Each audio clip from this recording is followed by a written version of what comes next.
Hello guys, welcome back to my YouTube channel. आशा है कि आप सभी काफ़ी अच्छे होंगे और अपने एग्ज़ाम की तैयारी आप सभी काफ़ी अच्छे से कर रहे होंगे। आज का वीडियो बहुत ही ज़्यादा इम्पॉर्टेंट है। अगर आप किसी भी प्रतियोगी एग्ज़ाम की प्रिपरेशन करते हैं तो आप इस वीडियो को देख सकते हैं। आज के इस वीडियो में 1 नवंबर 2025 के दिन का जो भी इंपॉर्टेंट करंट अफेयर्स है, जहाँ से भी एग्ज़ाम में प्रश्न पूछे जाने की संभावनाएँ बनती है, उन प्रश्नों को आज के इस वीडियो में कवर करेंगे। तो चलिए फटाफट 1 नवंबर 2025 के दिन का करंट अफेयर्स देख लेते हैं।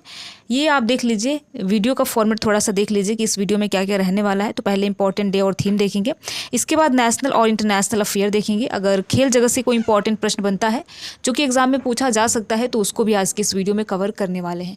तो कंप्लीट वीडियो आपके लिए बहुत ज़्यादा इंपॉर्टेंट रहने वाला है। अगर आप किसी भी प्रतियोगी एग्जाम की प्रिपरेशन करते हो तो आप इस वीडियो को देख सकते हैं और देखने के साथ साथ अपने यार दोस्त मित्र को भी शेयर कर सकते हैं। ठीक है, चलिए, जिस भी प्रश्न का आंसर आपको पता हो तो कमेंट बॉक्स में ज़रूर बताएं। इससे आपका ही रिवीजन होगा और चीज़ें लंबे समय तक याद रहेगी।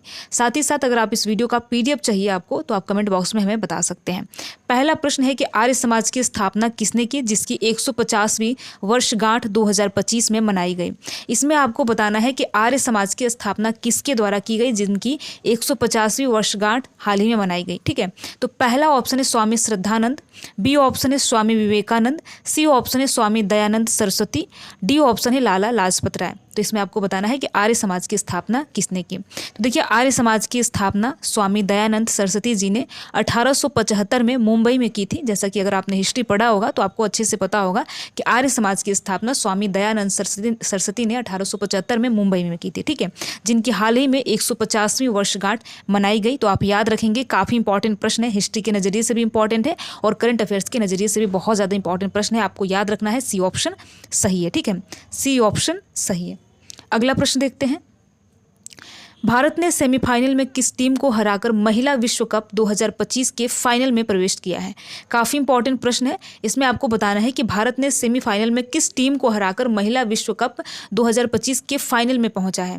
पहला ऑप्शन है इंग्लैंड को हराकर, बी ऑप्शन है ऑस्ट्रेलिया को हराकर, सी ऑप्शन है दक्षिण अफ्रीका को हराकर, डी ऑप्शन है न्यूजीलैंड को हराकर। ठीक है, तो रिसेंटली आप सभी ने देखा है कि भारत ने महिला वर्ल्ड कप सेमीफाइनल में ऑस्ट्रेलिया को हराकर फाइनल में अपनी जगह बनाई है। यानी आईसीसी महिला वर्ल्ड कप के दूसरे सेमीफाइनल मुकाबले में भारत ने ऑस्ट्रेलिया को 5 विकेट से हराया है। तो इसका करेक्ट आंसर है बी। आप याद रखेंगे, भारत ने सेमीफाइनल में ऑस्ट्रेलिया को हराकर अपनी जगह बनाई है, अपनी जगह कायम की है, यानी कि बी ऑप्शन सही है। आगे बढ़ते हैं और अगला प्रश्न देखते हैं, भारत के 53वें मुख्य न्यायाधीश यानी सीजेआई के रूप में किसे नियुक्त किया गया है। इसमें आपको बताना है कि भारत के 53वें मुख्य न्यायाधीश के रूप में किसे नियुक्त किया गया है। पहला ऑप्शन है न्यायमूर्ति बी.आर. गवई। ठीक है, बी ऑप्शन है न्यायमूर्ति डी.वाई. चंद्रचूड़, सी ऑप्शन है न्यायमूर्ति सूर्यकांत और डी ऑप्शन है न्यायमूर्ति संजीव खन्ना। तो आपको बताना है कि किसे यहाँ पर किन्हें 53वें मुख्य न्यायाधीश के रूप में नियुक्त किया गया है। तो आपको याद रखना है, काफ़ी इंपॉर्टेंट प्रश्न है और देखिए ऐसे ही प्रश्न एग्जाम में पूछा जाता है। न्यायमूर्ति सूर्यकांत जी को यहाँ पर भारत के 53वें मुख्य न्यायाधीश यानी सीजेआई के रूप में नियुक्त किया गया है। तो सी ऑप्शन सही है, न्यायमूर्ति सूर्यकांत। और इन्होंने किसका स्थान ग्रहण किया, तो जैसा कि आप सभी को पता है बी.आर. गवई का इन्होंने स्थान ग्रहण किया है। यानी कि अभी 53वें मुख्य न्यायाधीश कौन है, तो अभी वर्तमान में यहाँ पर न्यायमूर्ति सूर्यकांत हैं। आप याद रखेंगे, इन्होंने बी.आर. गवई का स्थान लिया है। ठीक है, चलिए आगे बढ़ते हैं और अगला प्रश्न देखते हैं। ये भी प्रश्न बहुत ज़्यादा इंपॉर्टेंट है। राष्ट्रपति द्रौपदी मुर्मू ने हाल ही में किस वायुसेना स्टेशन से राफेल लड़ाकू विमान में उड़ान भरी है। बहुत ज़्यादा इंपॉर्टेंट प्रश्न है और इस प्रश्न को आपको हर हाल में याद रखना है।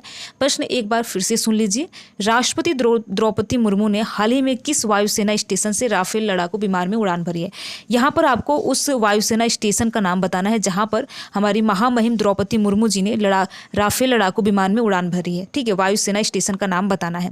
पहला ऑप्शन है हिंडन वायुसेना स्टेशन, बी ऑप्शन है अंबाला वायुसेना स्टेशन, सी ऑप्शन है ग्वालियर वायुसेना स्टेशन, डी ऑप्शन है जोधपुर वायुसेना स्टेशन। ठीक है, तो आपको याद रखना है, रिसेंटली हमारे देश की राष्ट्रपति श्रीमती द्रौपदी मुर्मू जी ने हरियाणा में अंबाला वायुसेना स्टेशन से यहाँ पर राफेल विमान में उड़ान भरी है। तो हरियाणा के अंबाला वायु स्टेशन में आप याद रखेंगे, हरियाणा अंबाला वायु स्टेशन से बी ऑप्शन सही है। बहुत ज़्यादा इंपॉर्टेंट प्रश्न है और ऐसे प्रश्न देखिए आपको याद रखना है, भूलना नहीं है। बार बार रिवीजन करेंगे तो आप चीज़ों को जल्दी नहीं भूलेंगे।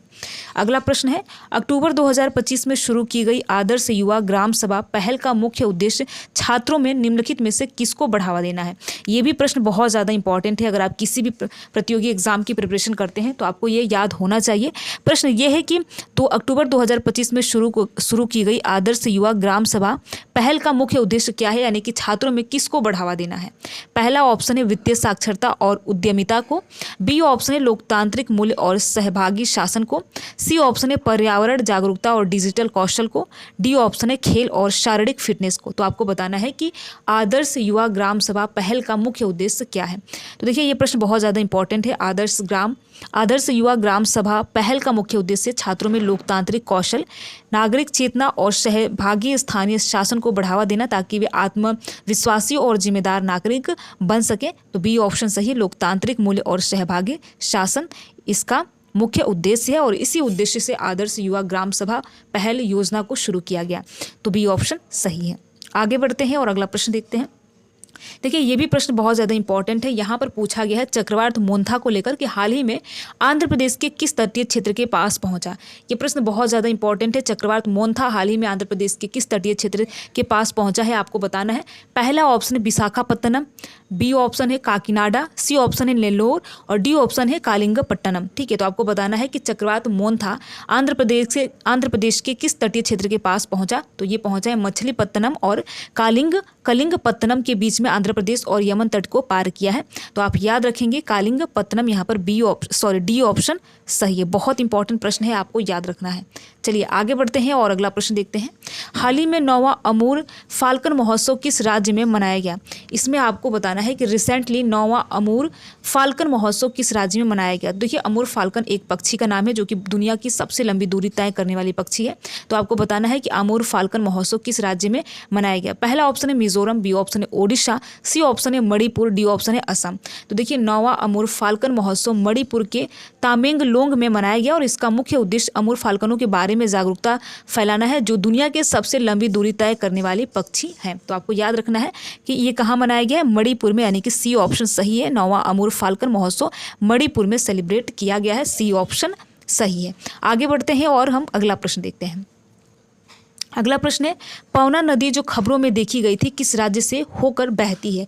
यहाँ पर प्रश्न आपको पूछा गया प्रश्न पवना नदी के बारे में कि रिसेंटली काफ़ी न्यूज़ में रही है, तो किस राज्य से होकर बहती है।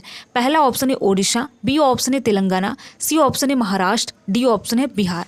तो देखिए आपको याद रखना है पवना नदी के बारे में कि महाराष्ट्र राज्य से होकर बहती है और यह पश्चिमी घाट से निकलती है और पूरे शहर में होकर गुजरती है जो पुणे और पिंपड़ी छिंदवाड़ा क्षेत्रों को विभाजित करती है।